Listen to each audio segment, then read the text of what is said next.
Welcome to Joy of the Hang. I'm your host, Sharon Stevenson. Today's episode is for the high achiever who's quietly struggling, for the business owner who looks successful on paper but feels exhausted, isolated, or like they're holding it all together with duct tape and coffee. Because here's the truth: connection is hard when you're carrying something heavy. My guest today is Andrew Lasisse, entrepreneur, recovery advocate, and the founder of Sober Founders, a community built for sober business owners who often feel like they don't fully belong in AA circles and don't quite belong in traditional entrepreneur circles either. Andrew has been sober since 2013, and his business journey is as real as it gets. He grew a tech support company from $36,000 to $1.7 million in 2 years, eventually reaching $4.3 million and 50 employees and 6 offices, and then watched it fall apart as ego, burnout, and overextension took the wheel. After bottoming out in 2020, which a lot of us did during COVID, he rebuilt with focus and humility, grew again to around 5 million, and his company was acquired by RightWorks in 2023. Now he's helping other entrepreneurs in recovery build success without sacrificing sobriety, peace, or purpose. This is going to be one of those conversations that hits deep because it's not just about building businesses, it's about rebuilding belonging, one honest hang at a time. So let's get into it. Andrew, start us here. What was the moment you realized sober entrepreneurs needed their own community? I have always had this sort of vision of I have this chronic uniqueness that my issues and things are only ones that I can have for myself and that nobody else can relate to. And this dates back for pretty much my whole life, kind of feeling different and that nobody else can understand. And even in my drinking days, I thought that I was the only bar manager that had a drinking problem and that nobody else could understand what it was like to work in a bar and have a drinking problem. That was sort of the I don't mean to delusion. laugh. I don't mean to laugh, Andrew, but I think every bar manager has a drinking problem. I used to own one. I think all of my bar managers have a drinking problem. I But anyway, I joke that everyone over 23 in a restaurant, like something didn't go according to plan was sort of my experience. It's like up through 100%. college and then like getting your real job and of course it's a sweeping generalization, but those were my people for for the better part of a decade. Uh, So I went through the journey of getting sober, building a company, and realized that there were not necessarily contradictions, but there were a lot of times where conversations that I would have in the recovery circles, I couldn't have really in the entrepreneur circles, and vice versa. So it was almost as if I had two different lives, and there wasn't really a place where they would coalesce. And I wasn't aware of peer groups and things of that nature until after my exit, which was unfortunate. But I realized going through the process, and this is a shout out serendipitous. I was acquired, and everyone says entrepreneurs are terrible in corporate. And I was like, no, that won't be my case. And then I was terrible in corporate. I'm a good soldier. I can take orders. I just need to agree with them. So if they are not smart orders, I don't like to do them because I don't want to waste time. But I was complaining about it for pretty much the entire year after we were acquired. And a girl had recommended this exercise called an ikigai, which is essentially you find the combination of things that you're good at, that you enjoy doing, and that you can make money doing. And I took it into ChatGPT, and it was, I've had a successful exit. Everything's great, but also everything's terrible. What should I do with my life? And it basically starts asking questions about what's uniquely you. And okay, not a lot of people have built and grown companies, crashed and burned, yada, yada. Sober for over a decade at that point. That's a fairly unique thing. What are the things you enjoy doing? I love mentorship. I love helping other people. And then just sort of the duh aha moment, it just said, you should run mentorship groups for sober entrepreneurs. And then I was thinking, okay, well, who could I emulate this after? And there weren't really any other things that existed. And once I had taken a step back and realized that that was it was a problem I didn't realize existed until it was spit out through Chat GPT that this problem exists, and that in this case I do have a very unique situation where I can help others who feel the same way. And a lot of the people that we talk to, that's exactly how the conversation goes, where they say, I didn't realize that I had this problem until I saw this, and then realized everything that you're saying is everything I'm feeling, and just never even realized that this was a problem to be solved. And it's Yeah. been a really, really great journey seeing all the people that we've been able to help. And just it's much better than just focusing on revenue numbers and KPIs. We still have KPIs because I've got an entrepreneur built in me, but they're different. Yeah, exactly. So I wanna go back to you said you're a friend of yours. What is it called? An ikigai? What is that? Yes, Ikigai, Ikigai. It's I don't I all I know about it, I should really learn more about it since it's a huge part of the story, but Yeah. it's essentially a Japanese finding one's self, and it's just basically like a Venn diagram of things that are unique to you, things that you're good at, you get energy from, and that you're able to make money from. And even though Sober Founders is a nonprofit and there's revenue, but it's peanuts compared to what we were doing at my previous company. The bigger part of it was what could I spend my time doing all day, every day, and not feel like I'm stuck having to work, right? Yeah, Where it was wake up, grind. Now it's, I get to do this. right, and I wanted to get back to it because I think this would resonate with a lot of our listeners that are feeling a little lost, right? Especially in the new year, you're wanting to make a lot of changes, reevaluate your life, set some goals maybe.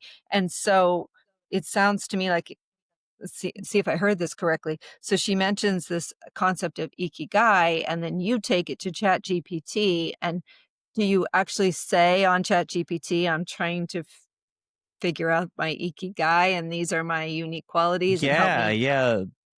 help me to Yeah, the narrow it prompt down? was something. Yeah, it was Yeah. basically you're an expert at Ikigai and helping people find their next thing in life. Here are the circumstances, young family. We love to travel. I want to have flexibility. I'm working in corporate currently. It's not a bad job. I get paid a whole lot to do nothing, but I don't enjoy what I'm doing at all. And it frustrates me. And even though it's only 15, 30 minutes a day of work, it's just eating away at me. And so I just gave it all the details of I don't care what the revenue looks like. I don't care about these things. What I want to do is build something. I want to help a lot of people. I want it to be able to scale. I want it to be bigger than just me. And so I took a lot of the entrepreneurship principles that have just been in my blood my whole life and put that into the prompt, just as much detail as I could about myself and my circumstances.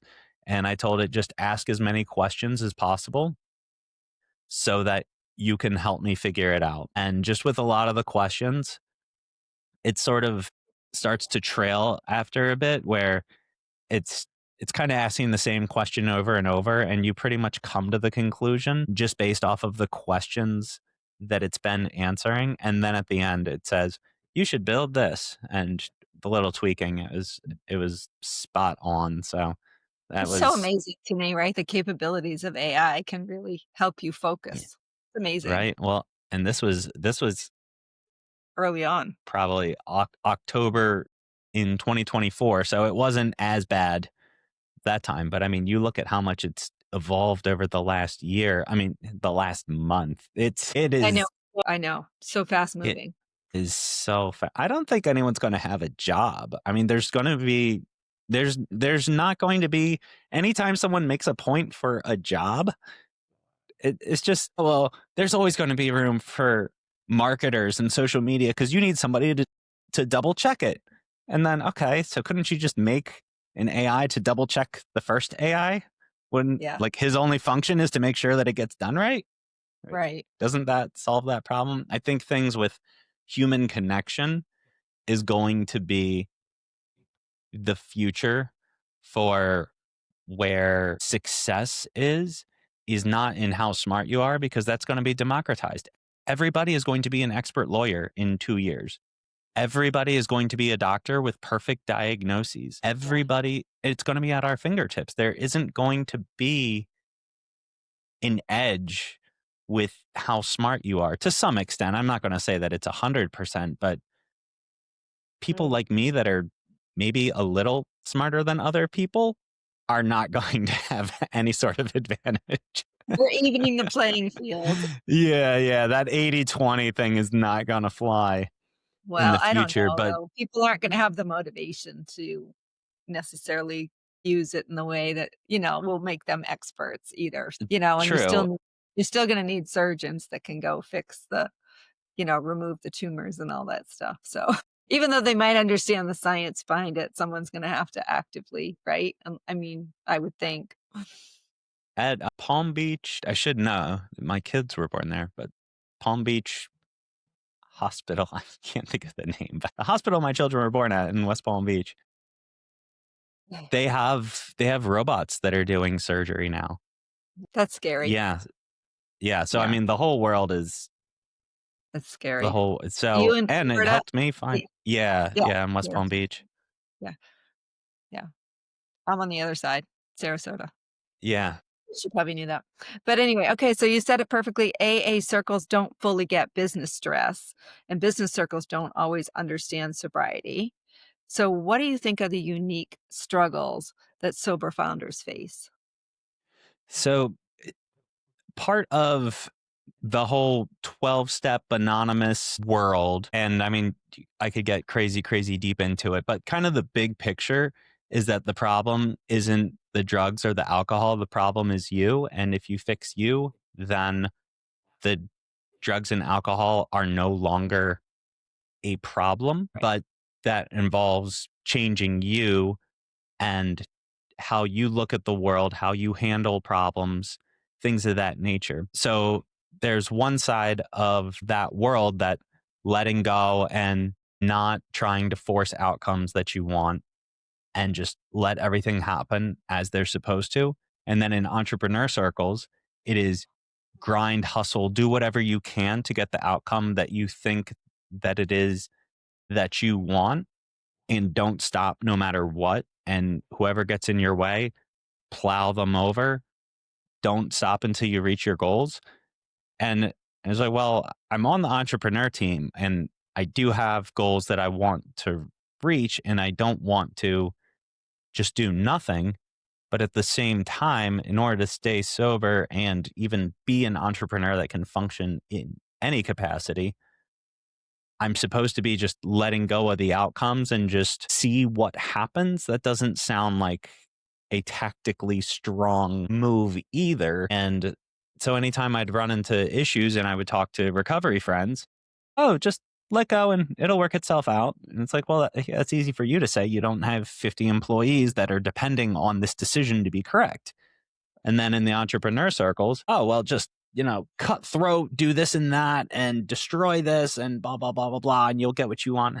And well, that goes against everything that I stand for. So I can't do that either.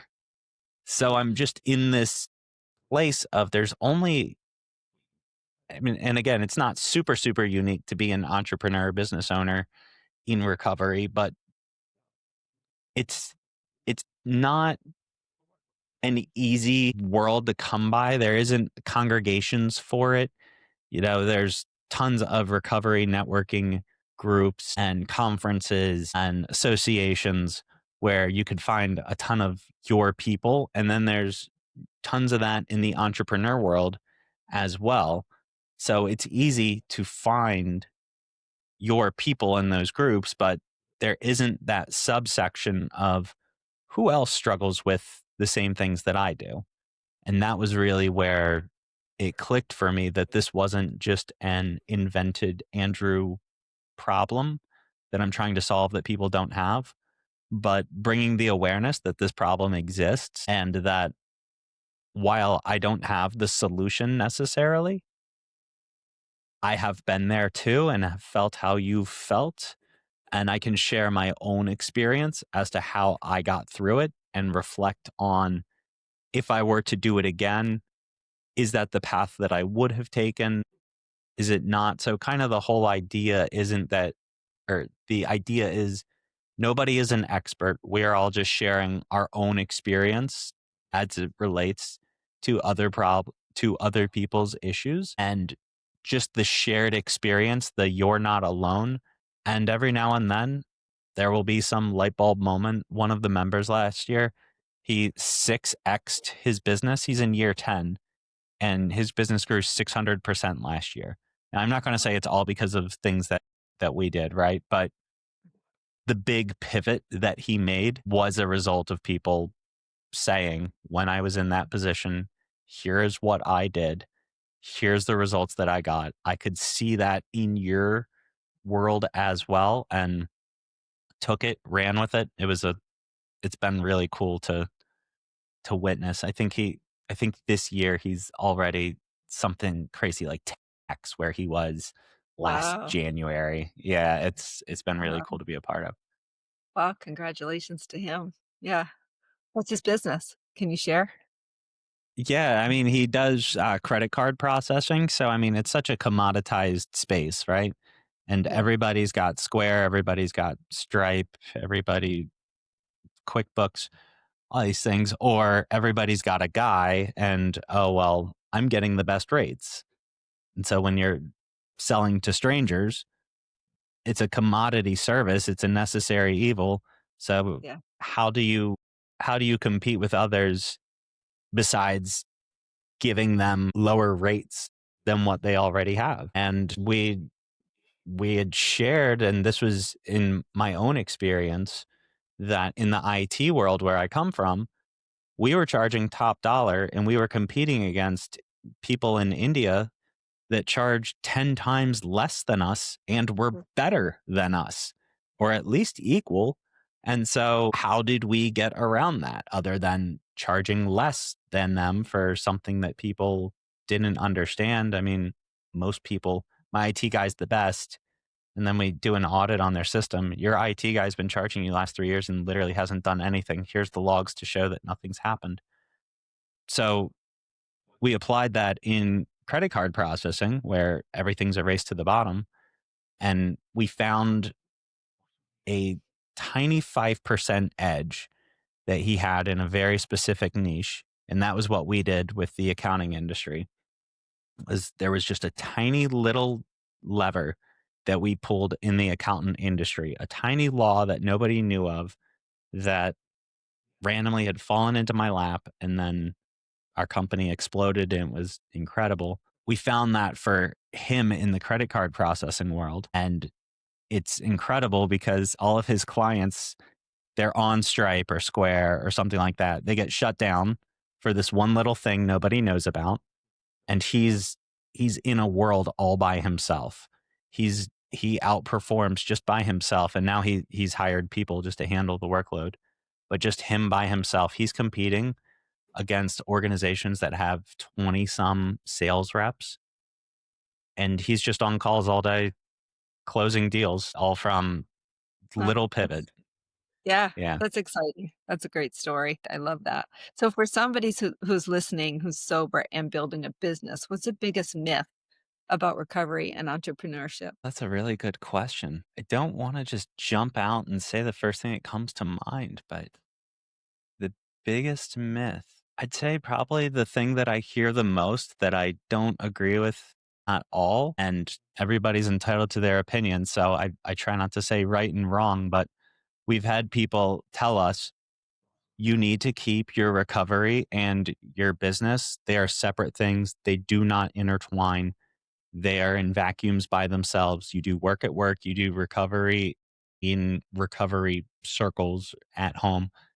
Mm. That is where they belong. They cannot intersect. They do not intersect. And just sort of an obvious thing, but if you're trying to live your entire life in a certain way that lines up with principles, wouldn't that also include work? And there are people that say, no, it doesn't include work, because how are you going to turn over the way that a situation plays out to something bigger than you and still be someone that's guiding the ship? They're too contradictory, so they don't exist together. And it's it's not my experience, nor the people that have come through our groups. They share the same sentiment that I do, but we do have people that those Right. keyboard warriors just have very loud opinions on the internet. Well, it's so interesting because I've known a lot of people that have either choose not to drink or are in recovery, and it's challenging. I know I'll tell you one story in particular. They worked at a, blue collar job, and it was part of the culture that after work, everybody would go have a beer, and this person was trying to live a sober life and trying to give up alcohol, and got a lot of, what's the word? They were really pushed to join the man club, and go and have a beer at the pub after every day. So to fit in, he kind of gave up his sobriety because it was a new job and a new group of people, and he just really wanted to participate and belong, right? And so ended up going down that path again. So it does make it really difficult. It does depend on what that corporate culture is like. So it's an interesting Yeah, struggle. well, most networking events are circled around alcohol, getting drinks.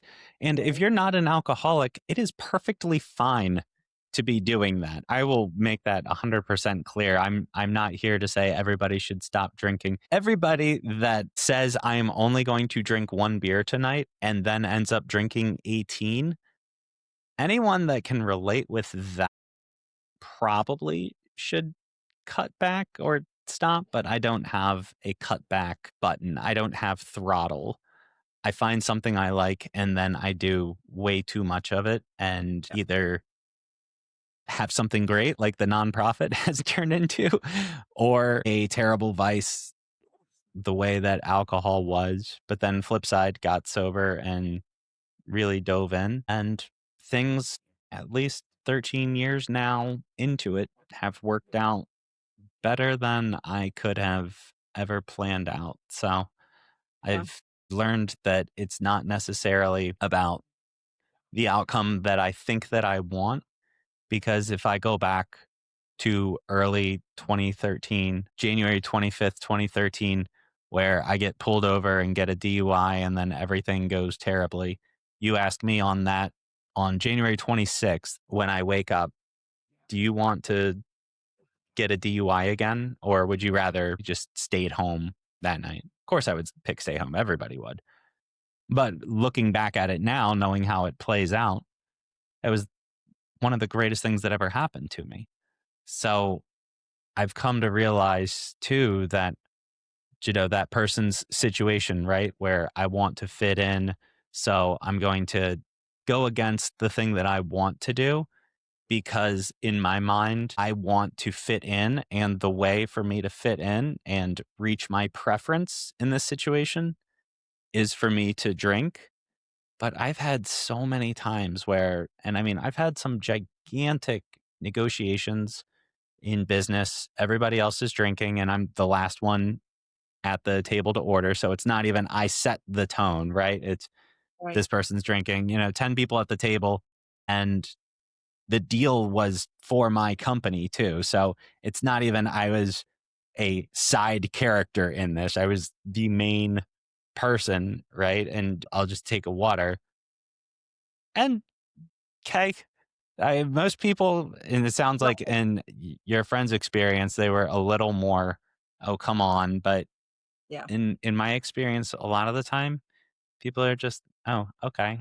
And people have come up to me as a result of it saying, I admire that you didn't say yes when everybody else was doing it. And frankly, it's just now kind of built into me. I mean, I know Mhm. at first it was, well, what's everyone else going to think? How am I going to have fun?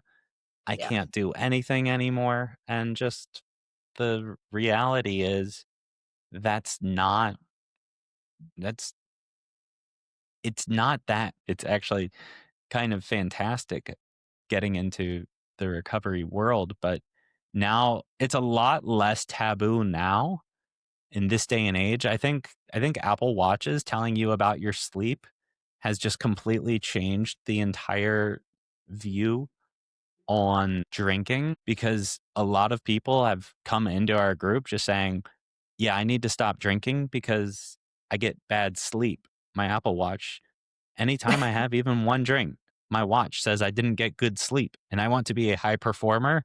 So Oh, I'm wow. going to stop drinking." You know, Wow. my Well, hey, experience was a little more difficult than, even an Apple one Watch. was bad. I don't know what just one is. That's funny.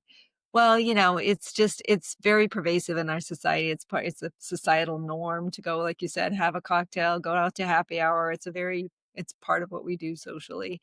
And it's the first thing you're asked for when you sit down at a table. Can I get you a cocktail? I mean, it's a very, when you're out to eat, it's just as normal as ordering a hamburger. So it is kind of interesting though. But what I'm hearing from I've got friends that are in the industry, and what I'm hearing is that alcohol use is way down actually, that the sales are down, that this generation has really made a huge shift actually in making better choices because there's just more information, I guess, available, but they don't want to.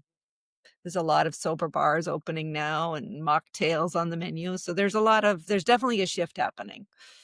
So, Yeah, and the societal norms really does advocate for people that are trying to be more health conscious. And in those 12-step circles, all I've been surrounded with for the last 13 years are people that are just raging alcoholics like me that don't know how to just drink one. All I know is if I drink one, then I must black out. That's just, I don't have a throttle. yeah. And meeting people that come in and say, "Yeah, I need to stop for health reasons." And I was asked to moderate a group in another organization that I'm in for entrepreneurs, and it was okay for people that are sober. And just what I'm used to is, I'm Andrew, I'm a blackout drinker, blah blah blah. I'm a raging alcoholic and I can't drink because everybody that I've talked to for the last 13 years is in that same boat and they get it. And then, the next person like, wow, that's crazy. I've never blacked out or anything. It's just my watch is telling me that it's, I just don't get good sleep. I used to have they said a glass of red wine was good for you, and my sleep is just really not good. So I'm here just to sleep better and perform better. And then just everybody else. There was probably 15 people there, and there were maybe two other people that were in the, I'm a raging alcoholic and I can't stop using drugs, and thank goodness this exists. But most people were in the, I don't want to drink anymore for health reasons. And you're right that the younger generations, they're not in the mindset of the Animal House, the parties. That's just not what the current generation is into. No. It seems odd to me. I feel like that was the best part. Rite of passage. Right? Yeah. Now it's more lattes, which is all that's okay, right? Yeah. Well, and they make mocktails. It sounds like the Apple Watch people need their own support group that's separate from Right. doesn't seem Right. like the same level. Well, and what's happened, and this was the goal up front, where I love to help other people, share my experience, and then watch other people take it and run with it. But I didn't want the nonprofit to just be Andrew at the top and you all get to pick my brain for free. And that's what the nonprofit is. So, what has started to happen, and this was by design, is that people in the large, if you don't drink and you're an entrepreneur, you're welcome. People in that group have said, well, I want one where people are further along in their journey, people that do 12-step recovery, people that have more than a year sober, people that have several W-2 employees. And so they're running their own groups. And the beauty in that is it's something that started off, it's free, volunteer based, and then people really being into it and wanting their own version of it. And that doesn't require me to facilitate. It doesn't require me to give any of my time. It's just I built the platform and they get to use it and help other people. So there's that ripple effect of I built the thing, but other people are using it to help other people. Yeah. And that's been a really cool thing to see. My goal for 26 was last year, I probably ran, we do 2 groups every single week. I probably ran 70 ish of them, give or take. The executive director ran a chunk, and then there were some days where we just had to ask a volunteer because neither she nor I could do it. But the goal this year was that I do 0. So we're 2 weeks in. I got it. Yay. So far, so good. Yeah. All right, Yeah. let's roll the clock back a little bit and go back to your first company. So you built something huge and you've lost it, correct? Did I get that right? Yeah. Yeah. So Yeah. tell me what the So early, what did first of all, what did going from 36,000 to 1.7 million feel like? And then tell me what the warning signs were that things were starting to collapse for you. yeah, there was a lot of imposter syndrome, a lot of mistakes made, a lot of lessons learned, a lot of that's why everyone does it that way. A lot of experiences like that. But before I had started my company, I was at another startup doing IT work, and that company went out of business. And my knee jerk reaction was I went to the owner. I was running the whole tech department at that company. And I went to the owner and I told him, we don't have to tell the customers that we're out of business. I will just work for free and you can keep collecting the revenue. After 2 months, anytime the phone rings, I want you to turn off their billing and I will figure out how you collect payments from customers in the next 2 months somehow. So you collect from everybody that was sold that never uses it, and I will collect only from the people who do use it. Because despite ourselves, we had 500 clients. But the problem with that arrangement, not problem, but I only got to deal with the worst clients because those were the ones that were always calling. So, but I was happy though that I could provide a way for him to, he put everything on the line and lost it. So he still had something coming in. We were still able to take care of the clients. I don't know if, I mean, there's obviously churn just because businesses have churn, but I don't think that company going out of business caused any. So year one, it was me in my living room just waiting for the phone to ring. And I was just a tech guy fixing computers, and that's all it was. And I ran into this guy and I was randomly wearing a Ravens hoodie. I live in Florida now. I'm originally from Maryland. I was wearing a Ravens hoodie. He's like, oh, hey, I'm from Maryland, blah, blah, blah, blah, blah. We start talking and I say, yeah, I run a tech company. And, we had 500 customers. And, when the phone rings, I do it. He was like, why don't you call those people? I'm not a salesman. I'm a tech person. He's like, I'll do it. So, okay. And so he started doing it. He was a really good salesman. And so then it went from he would just sort of chip into he quit his full-time job and started working for me full-time. And then his friend was like, wow, Jake's making a ton of money working for Andrew. I'm going to do that too. So then he became a second full-time employee. And meanwhile, we're we're in a condo, not a big one, maybe 1,200 square feet. And hey, he's making a lot of money working for Andrew. I have 10 people crammed into my condo, people outside on the patio smoking cigarettes. The entire neighborhood just absolutely hates me. I was the only American in there. The whole community was Finnish and just a random thing. So they don't take kindly to not their type. It's just a cultural thing. So year one was just me in my living room, 36,000. We get kicked out of the condo office, get an office down the street, and then one office turned into two, turned into six, some acquisitions and things along the way. But we would have situations where everybody was on Wi-Fi, and I didn't know that you shouldn't be using Wi-Fi for phone systems. And so people would use the microwave, and we learned that if you use the microwave, that it shuts off the internet. So everybody's phone calls were getting disconnected. Just, No.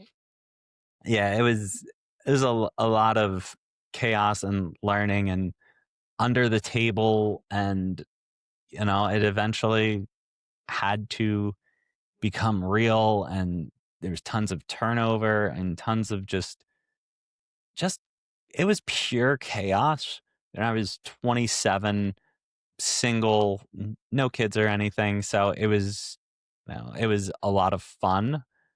Made some good friends, but we were hiring people that were newly in recovery. And, when somebody is 1 month off of heroin and then they start making multiple six figures overnight, it's a really bad equation. So we literally would have people that died, people going to prison. So it was insanity from just me in my office, just answering the phone to what it turned into.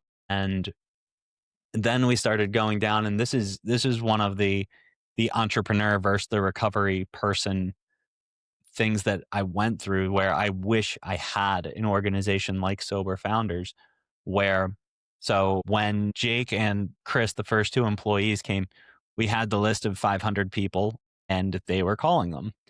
But eventually that runs out. And so at that point, we have a bunch of employees. Well, how do we get money? Because that company went out of business. And then, not really proud of it, but we started finding very shady ways to market, perfectly legal, but it was not spiritual at all. It's just, hey, look, we technically point to this and it's technically okay. So entrepreneur circles, everyone, well, you've got 10 employees, you've got to make money and this works. What's the problem? And then recovery circles, they're like, dude, you're a piece of crap. Don't do that. And it's like, well, okay, well, how do I pay all these people's paychecks? How do I cover health insurance? How do I pay for rent? How do I do anything? And ultimately, what happened was I landed on the recovery side. And I remember I was in a parking lot and I had just said, you know what? I give up. I'm just going to go in to work tomorrow and just tell everyone I don't know what we do, but we're not going to be one of these grimy organizations. And if you want to quit, I get it. And as soon as I did that, and this is just one of those crazy, the universe always provides, I get a text message from a guy. When you randomly bump into someone at a place, oh, yeah, we should exchange numbers. And then you never talk to them again. Like those million people in your phone that you Yeah. don't even know who it is. Right. Right. So, like Dan from Dunkin' Donuts, right? Just Okay. he Dan from Dunkin' Donuts. he texts me saying, hey, your company had 500 people and you guys turned it around and made money from it. My company had 60,000 customers and we just went out of business. Could I sell that list to you? And this is within like a minute of me just saying, I give up this, Wow. miraculous thing. Then, I mean, we weren't doing great financially, but I did know our numbers, and I knew that to get 60,000 people on a flash drive, if he would charge me less than $300,000, it would be a steal. Anything less than 300 was just perfect. And then I'm thinking, he doesn't know what my numbers are. I could probably just say, "Hey man, I'll give you 100. Is that cool? Yeah, $100,000 bucks." I mean, it's just a flash drive. $100,000 for a flash drive seems like a pretty good thing. And then I was just like, you know what? If this is meant to be, I'm not going to try to manipulate. Like, the whole problem that we're in right now is because we were trying to manipulate and change everything. So just, I'll let him decide what he thinks is fair. And so then he wanted $600.00. He only wanted $600 for it. Oh, And wow. I What? couldn't wrap my head around it. And then I'm thinking, he's just trying to scam me. But for $600, this could be the thing that I talk about 12 years from now. So I wasn't thinking that far ahead, but it's like, this could either be a stupid scam and I lose $600, or this is the universe putting something in my lap once I finally surrendered. And we made our money back in, I think, 1 hour, 2 hours. And it turned into just a gigantic thing. And then I became the guy who these tech companies would all go out of business because they were all doing the shady crap that I was doing and gave up on. So they would all go out of business. And then I was the only one that could make any money off of it because we were doing it honestly. So Yeah. it just became this revolving Oh, door of people. yeah. They see the fast money, they don't play the long game. They blow up because it's not a strong business model, and then they sell it to me for pennies on the dollar, and that worked. And you had mentioned how it went from, so that's how it went from 36,000 to 1.7, was a lot of the $600 story, and then more and more started coming. We we got we were, again, it was crazy. It was before kids. There was like a company run by the mafia, and that worked out surprisingly well too for us. It was it was a it was a wild time, but Yeah. I had started taking for granted that our business model basically depended on other people messing up and us cleaning up the wreckage. And just what ended up happening was people stopped making these tech companies because nobody stayed in business except Andrew. Everybody else was losing money and everything was going terrible. So these companies stopped getting made, which dried up our whole pipeline because we depended on new leads coming in from companies going out of business. And a list of 60,000 people would last for a year. So we didn't have a plan B. And so at the peak, it was at four, I forget the exact number, like 4.3 million, something around there. And Yeah. then the next year was 2.5 million. And then the next year, less than that and less than that. And so I'm feeling all this guilt and shame of my company is doing poorly. Entrepreneurs get it.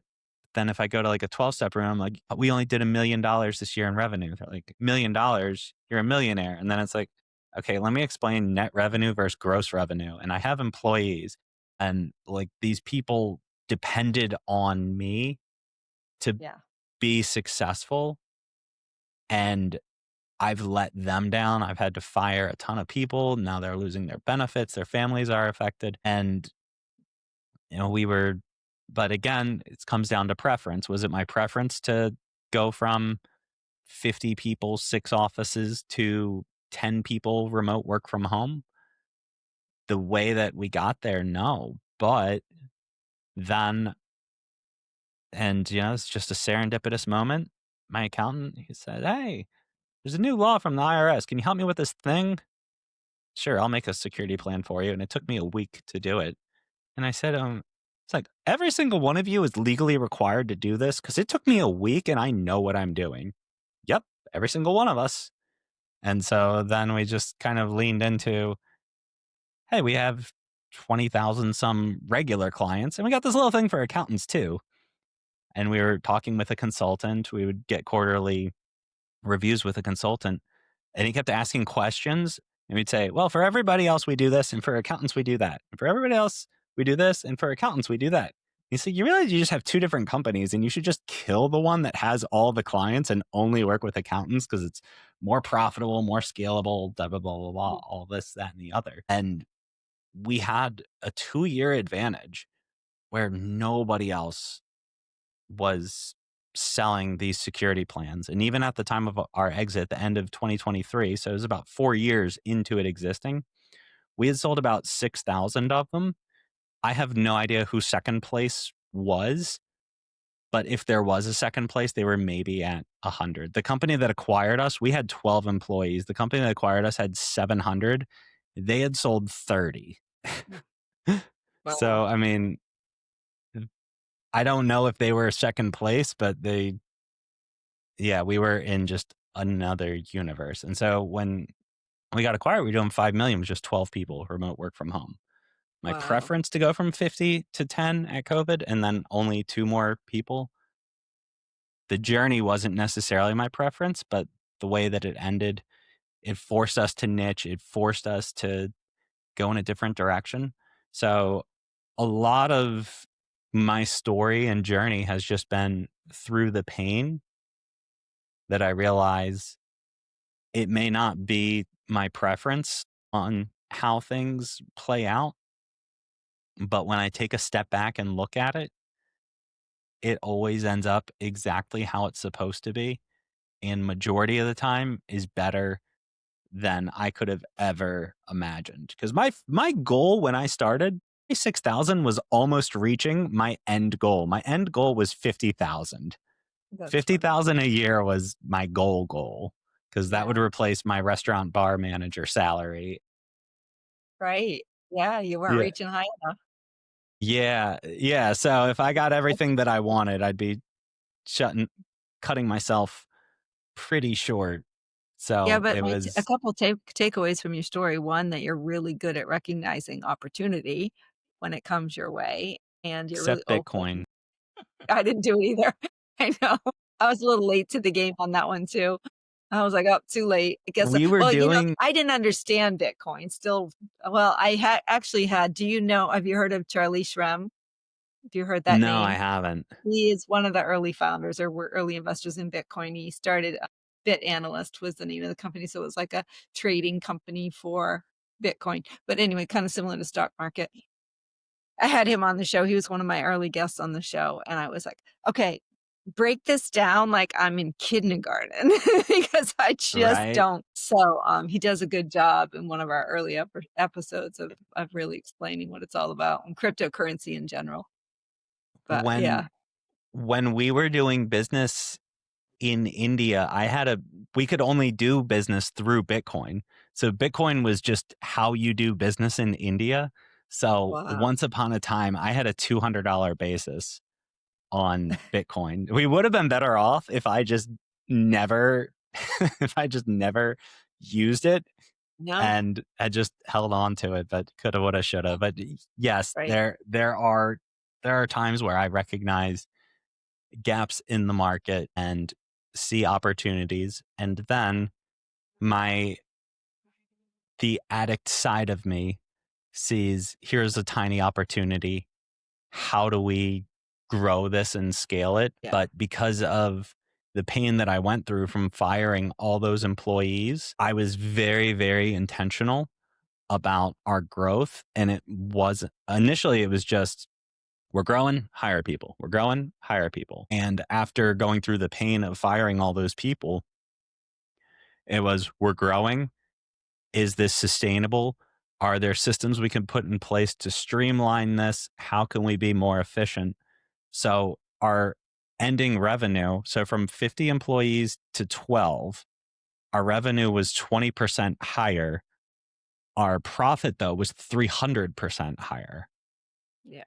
I didn't have the overhead. And so COVID, it's not good that all those people died and all the terrible things that came from it.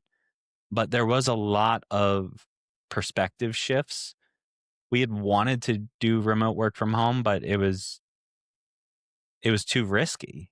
How do Right. you do that without a manager making sure people are doing what they're supposed to be doing? And then we come to find out that now that we have to measure what people are doing, that politics was keeping a bunch of people employed that weren't doing anything. So Mhm. it ended up, people weren't doing anything with supervision. And now that Yeah. they can't hide behind it. So there was blessings that came out of COVID, PPP, IDLE, ERC, gave us permission to take a couple big swings that we weren't going to initially take. So again, is it my preference? April 2020 when the whole world shuts down? Of course not. Looking back, am I grateful that it happened for the trajectory of our company and everything? Absolutely. I have some questions for you. If you could go back and talk to your younger founder self at the height of growth, what would you tell him? I would say it's not you, it's luck. Oh, really? There was a lot of luck and a lot of ego. I mean, Yeah. okay, call it God, grace, what have you, but it's it is not a strategy to have a breakdown in a parking lot and get a text from a guy you haven't spoke to in 6 months that you met one time, right? Like, Right. the opportunities started coming and stuff, but it wasn't because I was such a wonderful entrepreneur and knew everything. We were right place, right time, and I couldn't see the warning signs that it wasn't going to last forever, despite people telling me this will not last forever. I was just sort of, it'll run itself. I'm a great entrepreneur. I have managers in place. My team's great. It grows without me, and it did grow without me, but it was just luck. It wasn't strategy. I couldn't point to why it was working. It was just it works. Yeah. Well, eventually, though, you pivoted and were able to sell and you Yeah. exited, Well, I'm assuming. I Yeah. yeah, I tried to sell 19 after 3 down years, and we were at basically the closing table, and we had never discussed money, which, in hindsight, it's like you probably should have led with that. But in my head, the company at the time was worth about $2 million. And so we had been talking with this other company for like a month, and she was like, Andrew, everything about this deal has just lined up so perfectly. Unless you want like an astronomical number, like $300,000, this deal is as good as done. He's like, no, it's worth like at least 2 million. She's like, no, it's not. She's like, you're negative. Like, this is a liability for us to, like, us spending money to lose money. This isn't. I'm like, no, Yeah. no. If you look at it this way, you look at it that way. So but okay, I couldn't sell it. And business broker was like, you should go join a BNI group. And through that was where I met my accountant who said, yeah, we got this new law, Yeah. Wow. you And know? there you go. Yeah. Yeah. So You my picked the ball up preference, and you ran with it. yeah, Right. my preference in 2019 was to sell for 2 million, and it was more than 2 million. We'll just leave it Yeah. at that. We'll just leave it Yeah. at that. Exactly. So, what boundaries do you protect like your life depends on it? So I make sure that family comes first, and I've made a very conscious effort to not be the person that misses events and things because of work. So when there are family things, and there's always little pieces here and there, but I can honestly say I haven't missed any major things because of work or in the pursuit of a hustle grind, anything like that. I've made sure that I say the words that my family is prioritized, but also that my actions line up with that. You walk the walk. That's awesome. So, tell us, you kind of have laid it out, but let's go deeper into this. Tell us what Sober Founders actually is, how it works, and who it's built for. So as the name implies, Sober Founders is built for sober founders, sober business owners, entrepreneurs. what have you. And it's mirrored off of a lot of the other peer group models like the entrepreneur organization, the young presidents organization. So EO, YPO are sort of the ones that we've emulated with this. And the concept is essentially we get into a room with other people that are like us, and the requirements to be in are that you are sober and own a business. So we all have that built in. I know what you're going through and that our situation is a little bit unique because there's a million business masterminds out there. There's a million sobriety things out there. So, but there isn't anything that combines the two of them. And so we get together and it's safe space and people share, I am struggling with this. And it could be life related. It could be in entrepreneurship.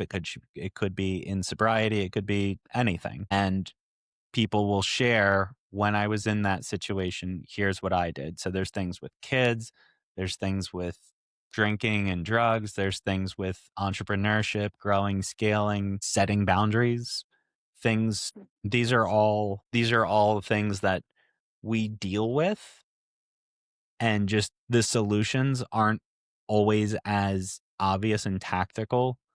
So, for instance, oh, having this issue with my business partner. They're doing this, that, and the other, right? And the tactical solution, well, get a lawyer, have them go through. And then the recovery solution is, well, acceptance. And you can't help them. They're a sick person. And so, kind of the intersection of those is really what makes it unique. And so, it really benefits the people that are willing to be open and vulnerable. And that's really the idea behind it. And so when people come in and say everything's great, it's like, okay, cool, rah, rah, rah. But when people come in and say, I am really struggling and I don't know who I can talk to about this, and then other people come in and say, I have felt the way that you felt, and here is what I did. Yeah. And then that same person comes back a week later and says, I am so grateful for the meeting last week because this and that happened. And so we started keeping track of that in our KPIs. That'd be another thing I would tell my former self: keep track of your KPIs and have a cadence. But but we actually keep track anytime someone says, thanks to this group because someone suggested that, and this is what I did. So that's actually on our KPI sheet. So because you've used that acronym a couple of times, so just want to be clear to our listeners who may not know, a KPI is a key performance indicator. So just so people are understand what that means. So Yeah, you yeah. are So basically, yeah, it's our a business measuring numbers. tool, right, Yeah, for business exactly. people. Yeah. So Sober Founders has a free Facebook group, correct? How do they connect on Facebook? So if you type in, I believe it's called Sober Business Owners is the Facebook group. The Yeah. Well, be a member pivot, to be a private group, right? You'd have to be a member to be part of that group, if you right? qualify, you qualify. It's sort Yeah. of a self-raising hand. Okay. What we've decided to pivot towards more recently is that we go through a process where we like to start people with joining the Zoom rooms, and we have a private WhatsApp. So if you come in the Zoom room, then it's sort of that is your admission to the WhatsApp chat. And so that's where the conversations keep going. But in that hour long Zoom where people say, well, this is what I'm dealing with, and we'll also pose, here is a vulnerable thing that I am going to share with you all. I am curious what your all experience is with it, because really the magic in it is when people are vulnerable and go beyond just, what are you doing for lead generation? That's great and all, but there's 10 million YouTube videos on how to do lead generation, but there's not a whole lot of, my internal morals are conflicted with recovery principles and what is technically legal, but it doesn't vibe well with my recovery. And I'm afraid that I will relapse if I keep going down this road, but I'm also afraid we'll go out of business, which would then make me feel like a failure and then cause me to relapse. So, it's like a Yeah, it's very yeah, unique. that's interesting. Yeah, that would be how do you that's a great dilemma to figure out how to navigate. So it's good that there's support for that. So I think what I have as the mastermind requirements, let me know if this is correct, is that they have to be one year sober and 250,000 in business revenue. Is that your Yeah, and so that was the spin-off group that I had mentioned earlier. There are currently 2. So okay? there is one that if you identify as a sober person and you own a company or a founder of a company, then Thursdays 11 Eastern is when we meet. And on soberfounders.org, there's a bunch of buttons for how to register for those. And then from there was the spin off of if you have 250,000 in revenue. They also just recently updated it to where they want people 250 in revenue, a year sober, you're someone that does 12-step recovery and has 2 full-time employees.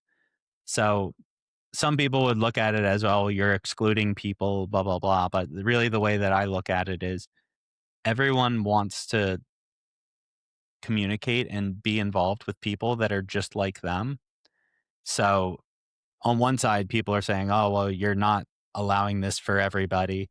But then on the other side, it's if you make it for everybody, then you're really not for anyone. If you're not standing for something very, very specific, then it is what it is. But the people that come into the doors and check it out and resonate with it and are just so excited that it exists, it's a small percentage of people.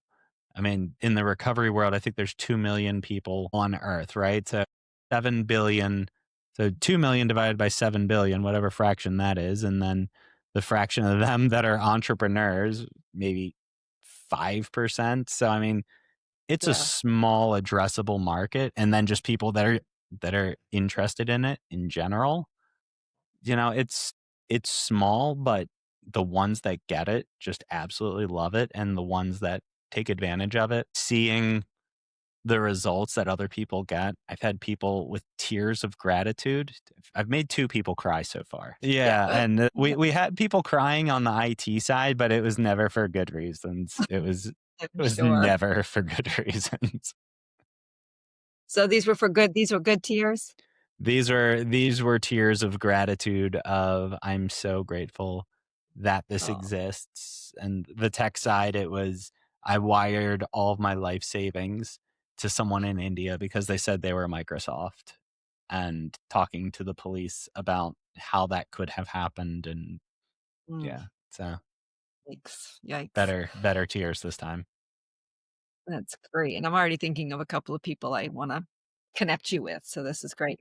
Joy of the Hang is all about belonging from womb to tomb. How would you define belonging for someone in recovery? Really, the problem that I had struggled with for such a long time was thinking that I was alone and that no one else could understand the things that I was going through. And it's really not the case. I mean, everyone kind of has, their little things here and there, but especially in recovery, it's such a gigantic community. And the whole idea of it is welcoming other people and letting other people know you're not alone. The mantra of I have been where you have been. Here is what I did to get out. That whole idea and that sense of belonging was really what had drawn me to that world to begin with, aside from the police forcing me to go and rehab and all that stuff. But after I was forced to go enough times, it stopped being that I have to go to these meetings. And now it's I get to go to these meetings. Right. Yeah, it's nice when you get to that shift. All right, let's go to the speed round. You ready? What's a habit that keeps you sober and successful? I have taken up running again with my addictive personality. when we were pregnant with my son in 2019 was going to be able to run 1 mile. And now I've finished 6 marathons. My seventh is in March.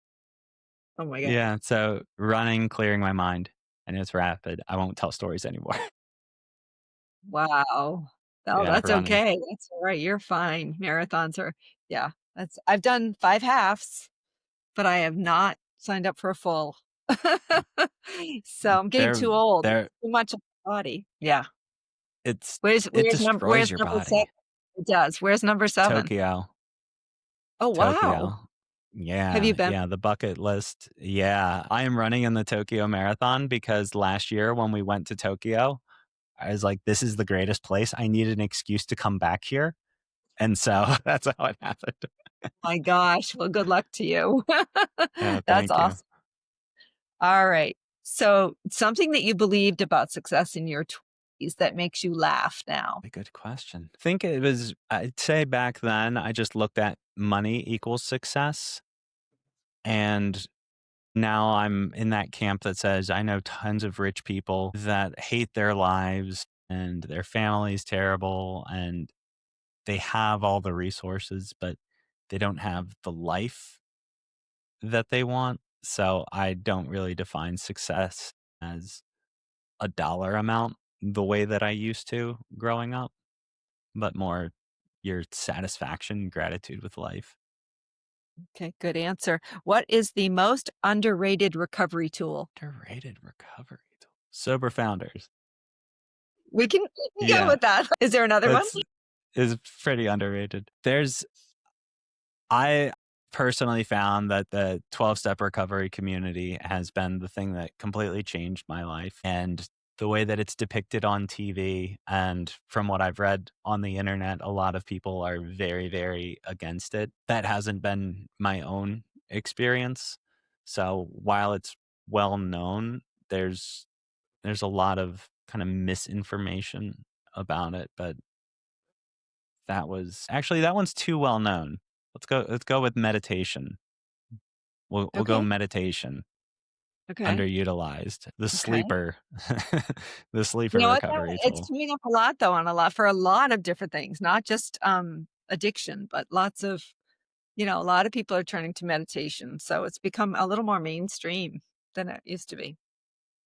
Yeah, us Yeah. 12-steppers were into it before it was cool. Same with not drinking, just always Well, there ahead of you the go. trends. Who knew? You guys are leading a whole movement here, Yeah. meditation and so what's harder, scaling a company or regulating your nervous system? I think that's gonna depend on the person. For me, regulating is fairly easy. I think just in general, I'm pretty just smooth sailing, go with the flow. And that's kind of always been my default. And now that I've scaled quite a few companies, like we skipped over a whole bunch of other companies and stuff, just Oh, the main okay. one. But yeah, yeah. But so I mean I've done that several times. So I'd say scaling a company, especially now with AI, we're doing things that I probably would have needed 5, 6 full-time employees with just 2 people and still have capacity. Yeah. So I'd say scaling a company, if we're at least talking revenue-wise, scaling with people is kind of a thing, but I'd say that scaling is probably easier for most than regulating would be, just because I had heard it's like the person that's riding the elephant or they're giving the elephant the directions on where to go, but if the elephant doesn't feel like listening to you, so, your emotional status, it's not gonna listen. It doesn't matter that you're telling it to go left. If it feels like going right, it's going right, and it doesn't matter that it oughta be going left. Yeah. So, I'd say for a lot of people, that's probably the answer for most people. My own experience is a little different, but I've learned that.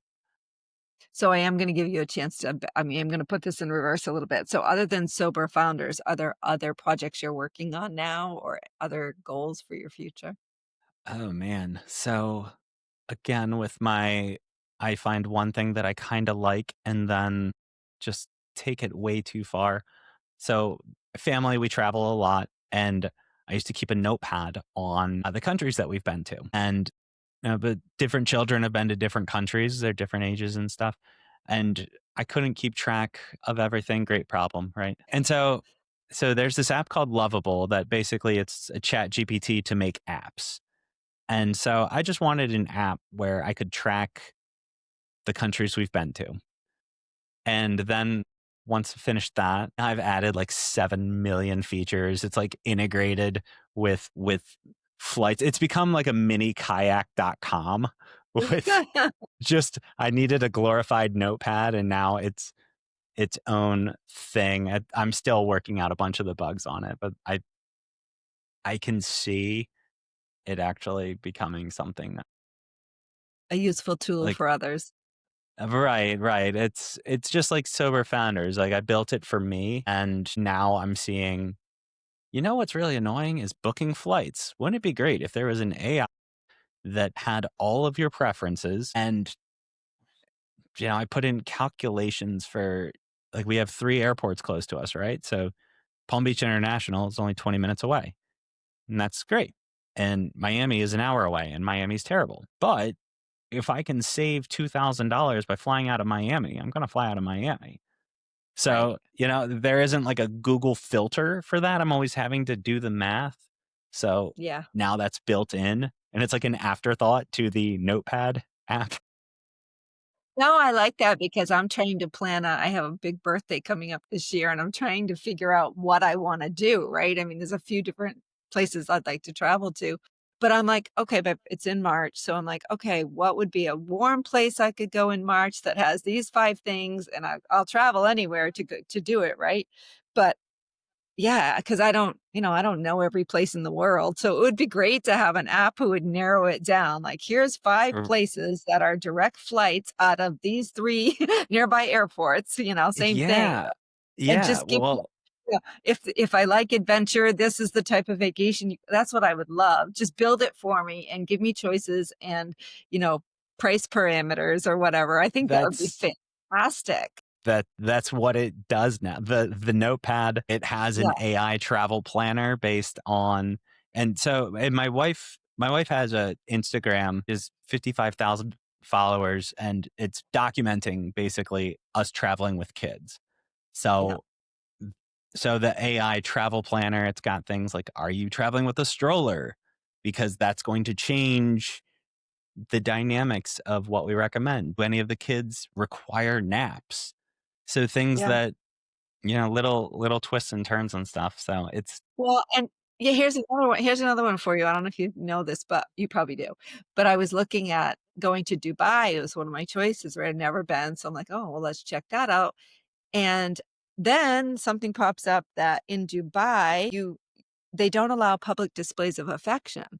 As a matter of fact, you could get arrested if you kiss your partner in public there. So there's all these little nuances that I wouldn't have thought. I mean, we're very affectionate, right? Like, I'm like, "Oh my gosh, so now you have to think about what's the culture like in that area, and what's allowable and what isn't." So, there's it's so all of these funny. I things. forgot about that. I mean, just a little thing like that, like, you're not even supposed to be holding hands in Yeah. public, and I'm Yeah, like, we "We went always there.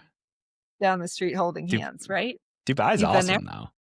Is it? Yeah. Okay, so that Yeah. should be on my list. What's interesting about that, and I found this with a lot of just countries in Asia in general, is that laws in America are very much like best practices for the most part. Things like jaywalking, right? It's like, Right. okay, if you're not going across traffic, who cares? Right? If Ignore nobody the that's kind of what laws in America really are. It's like, okay, this is against the law, but well, if more nobody's getting hurt, suggestions. it doesn't right. Right. But in Dubai, we happened to be there one of the few times that it rained and it rained hard. And we were at the Grand Mosque and so they kind of have like a mall underneath. There's like an elevator and then a mall underneath, and then you're in the Grand Mosque. And so we were leaving and it was raining. And this guy was at the exit. He's like, "You can't leave. It's raining." We're like, "We're from Florida. It rains all the time." He's like, "No, it's raining. You can't leave." And we're like, we've got crying kids and stuff. My daughter was like 7 months old at the time. Like she was brand new. Yeah. And kids screaming, and we're like, "You're not going to tell us we can't leave just because it's raining. This is ridiculous." And we get in and leave because, we're Americans. We do what we want. And then I found out he was telling us we can't do it because it's against the law to drive while it's raining. And their roads aren't built for it. I didn't realize ours kind of have like slants to get it to go off to the side. Theirs are just flat roads because it's not built for rain. So it Wow. was a pretty bad rain, but it was flooded like crazy. But yeah, for Wow. them, laws mean laws, and you obey Yeah. the law. You You obey them. can Yeah. get you can get kicked out of the country just for getting into a fight. Like you could be banned permanently. But Yeah. the flip side of that, they only have law-abiding citizens and like really really nice great people was our experience anyway. So Well, I'm just saying, if you haven't already thought of that, put some do's and don'ts on your app for each place that you can, right? For those of us that wouldn't know otherwise. And actually, yeah. I don't want to get arrested for kissing my husband in public. Yeah, So, it's very true.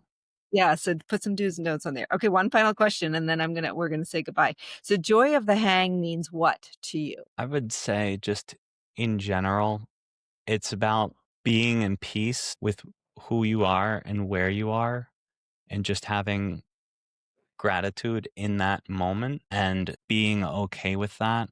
I know for myself, it's always been hustle, hustle, grind, grind, grind, grind, grind.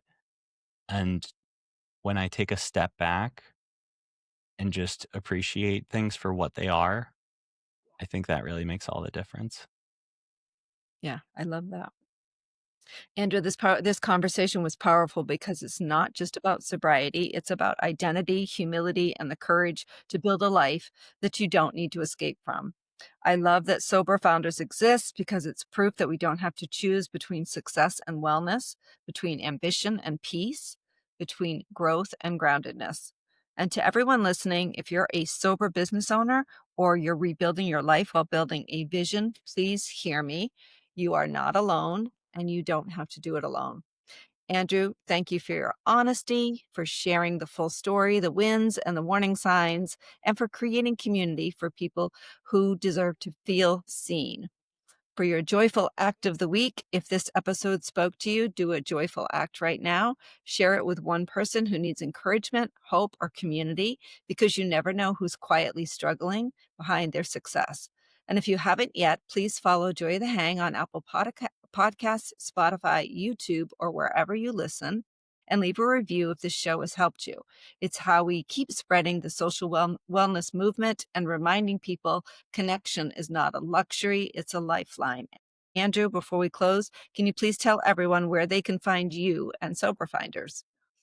Soberfounders.org is probably the best place, or find me on LinkedIn. Lasisse is spelled Lassise.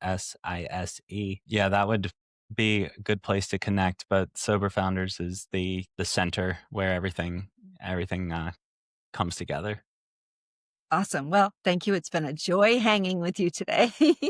Yeah, same with you. Thank you so much for having me. My pleasure. Bye.